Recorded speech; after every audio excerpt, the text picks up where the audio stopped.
कवटेमहाकाळ येथे राष्ट्रवादी अजितदादा पवार गट यांची स्थानिक स्वराज्य संस्थेच्या निवडणुकीबाबत माजी मंत्री अजितराव घोरपडे सरकार, युवक नेते राजवर्धन घोरपडे सरकार यांच्या मार्गदर्शनाखाली मुलाखती पार पडल्या।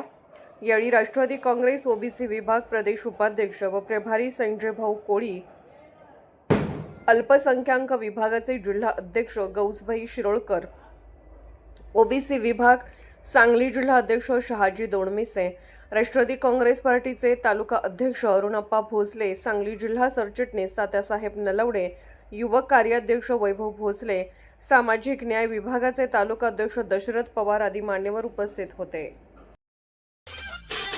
अशा स्पष्ट बेधडक बातम्यांसाठी आमच्या आवाज 24 न्यूज चॅनलला लाईक, शेअर आणि सबस्क्राईब करा।